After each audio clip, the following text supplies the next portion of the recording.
Friends, আজকে আমি তোমাদের কাছে নিয়ে এসেছি আরেকটি ক্যাফের সন্ধান। এই ক্যাফেটার নাম হয়তো তোমরা অনেকেই শুনেছো বা ছবিতে দেখেছো বা কয়েকজন হয়তো গিয়েওছো। আজকে আমি তোমাদেরকে নিয়ে যাচ্ছি ক্যাফে একান্তে ইকো পার্কে, যেটা ইকো পার্কের গেট 1 দিয়ে ঢুকতে হয় এবং 3 থেকে 4 মিনিট ড্রাইভের সঙ্গে সঙ্গেই কিন্তু আমরা পৌঁছে যাব ক্যাফে একান্তেতে। তো আমরা গেট 1 দিয়ে ঢুকে গেছি। এটাই আইফেল টাওয়ারটা, খুবই সুন্দর আলো দিয়ে সাজানো। এটা ক্রস করে আমরা জলের ধার বরাবর সোজা চললাম ক্যাফে একান্তের উদ্দেশ্যে।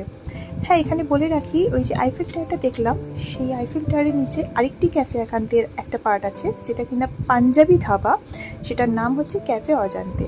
তো আজকে আমরা যাব বেঙ্গলি কুইশন আর চাইনিজ টাইম। তো চলো আমার সাথে কিভাবে যেতে হয়। এই পর্যন্ত আমাদের গাড়ি এলো, এরপরে আমাদেরকে পায়ে হাঁটতে হবে। জলের ধার দিয়ে হাঁটতে হাঁটতে আমরা চলে এলাম ফুট ব্রিজের সামনে। এই যে কাঠের সাঁকো বা ফুট ব্রিজ তৈরি করা হয়েছে, এটা পুরো জলের ওপরে তৈরি করা হয়েছে।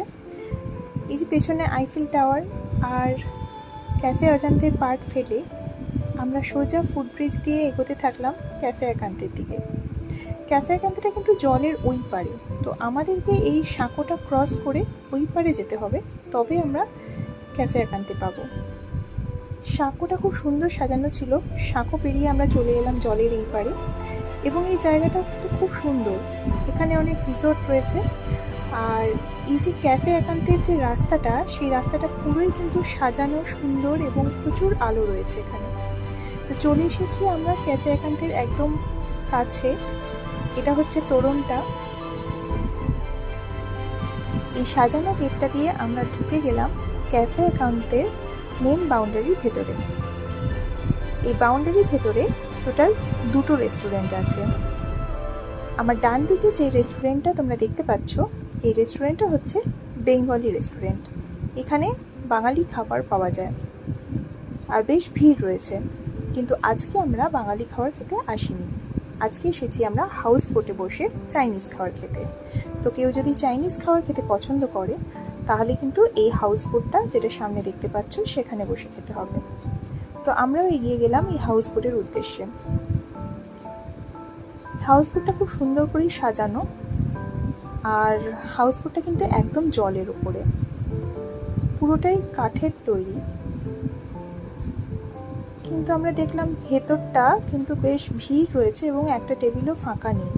তাই আমরা নিজেদের নেম এন্ট্রি করে ওয়েট করতে লাগলাম কখন ডাক আসবে তার জন্য।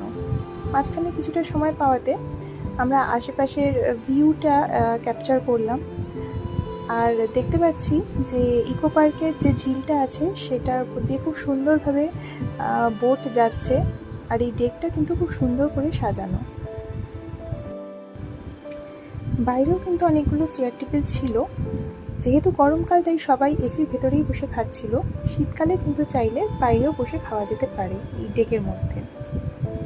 তো 10-15 মিনিট ওয়েট করার পরে আমরা ফাইনালি সিট পেলাম এবং আমরা অর্ডার করেছিলাম ভেজ ফ্রাইড রাইস, তার সাথে চিলি গার্লিক চিকেন আর কোল্ড ড্রিঙ্কস। ক্যাফে একান্তের খাওয়ার টেস্ট মোটামুটি ভালোই ছিল।